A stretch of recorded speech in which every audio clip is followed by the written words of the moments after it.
Check it out now. No doubt now. Yeah. Check it out now. Bonjour à tous, nouvelle édition de la Strange Émission, numéro spécial, puisque cette fois nous allons à la dédicace de Greg Capullo à la librairie Apocalypse. Donc là on est en train de s'y rendre, on est même un peu en retard, donc je vous retrouve tout de suite après. Ciao. Bonjour à tous, nous sommes avec Greg Capullo, le dessinateur de The Haunt, de Spawn, X-Force, que j'ai adoré.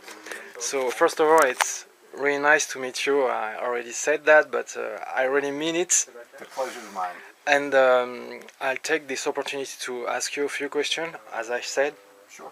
So the first one is, do you have a project on creator own, like The Creech? I really loved The Creech, and I'd like to know if you will do a sequel. Merci. Recently, a lot of people have been asking me if I would do a sequel to The Creech, and the answer is I always had the intentions of doing a third story arc, and it's very difficult to do, multiple projects at the same time. And now I've taken on Haunt as a new project. Very excited about, Yeah. and got a lovely bride that we're going to be marrying, and you could stick her in camera. She's very good looking, and that's Sorry. Jamie, and so now.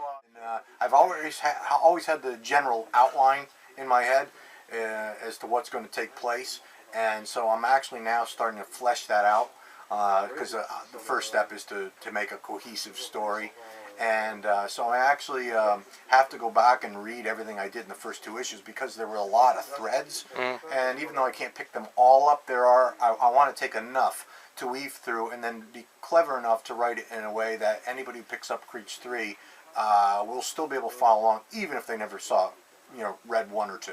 So, is it in the plans? Absolutely. Can I tell you when? Same like Spawn, the sequel. Just saying, it's one of those things where I can't give you a definitive timeline.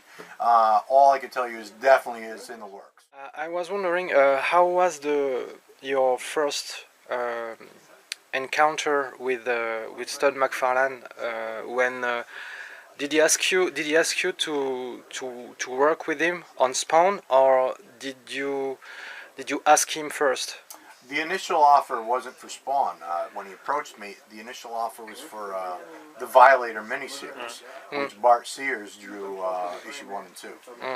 Now, when that happened, Image was fairly brand new, and when the guys like Todd and the rest of the crew went to form Image, all the top slots at Marvel were opened up, and I was taken off of Quasar, which I was on for only a year, and thrust onto X-Force.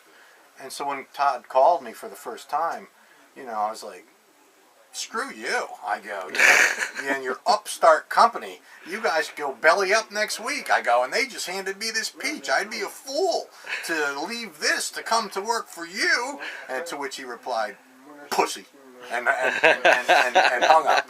And so, but then I was asking for certain things to happen at Marvel, but based on what had just happened with all their top artists leaving, they were very nervous to help promote you as an artist, and that frustrated me. And so I called Todd back up, and I said, is their offer still on the table? And Bart had been dragging his feet on the Violator miniseries, and so he goes, I'll give you issue 3 to do this. I said, okay. And as soon as I finished that, he's like, how about 16, 17, and 18 is Spawn? Okay.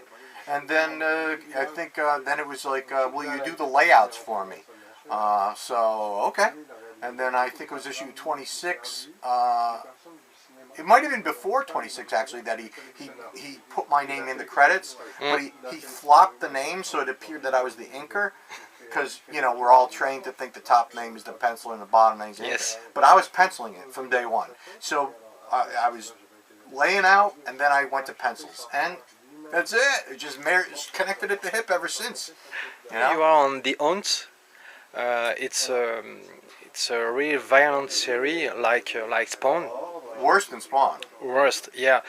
And better, some people would say.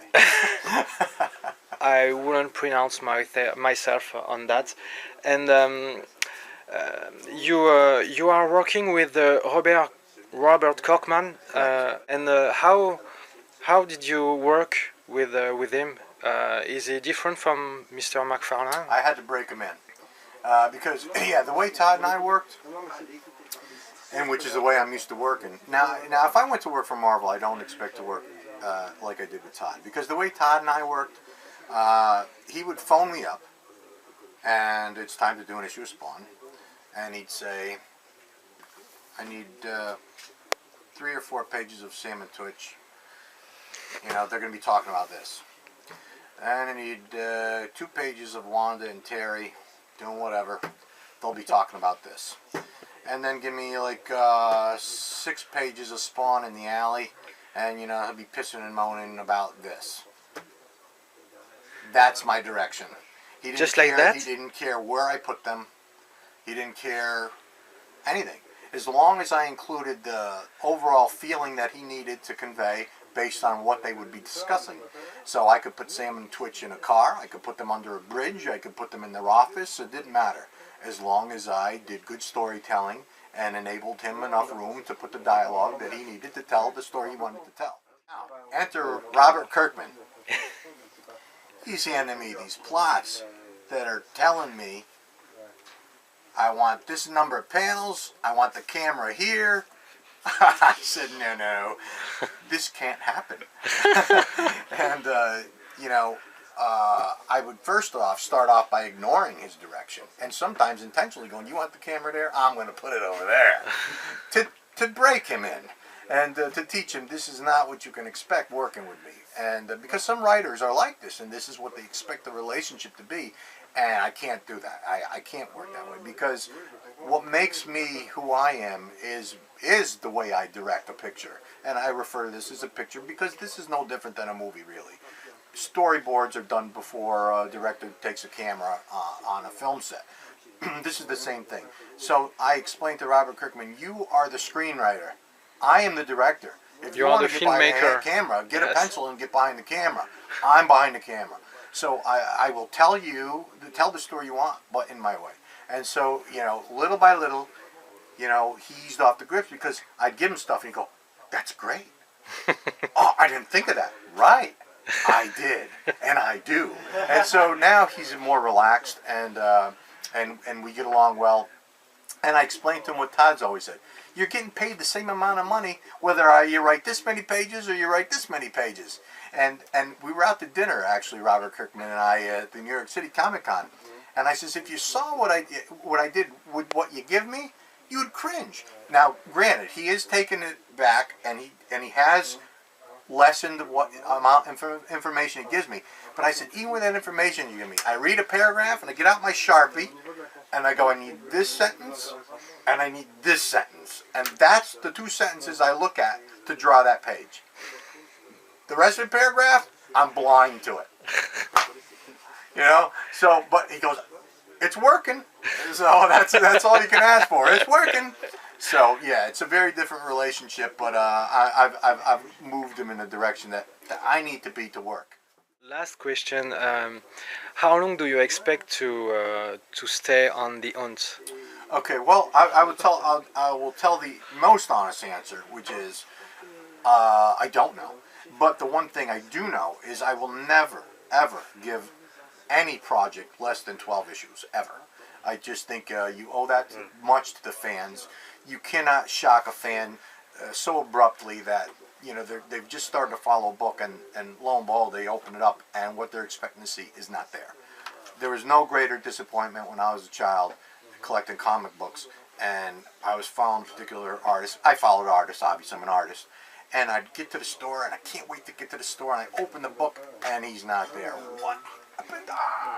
So I won't do that. So I'm guaranteed that I will do 12 issues a hunt, and what happens there, I'll evaluate when we get a little closer to, you know, that number. And well, thank you for your time. It was a real pleasure for us to meet you. Pleasure's mine. Pleasure's mine.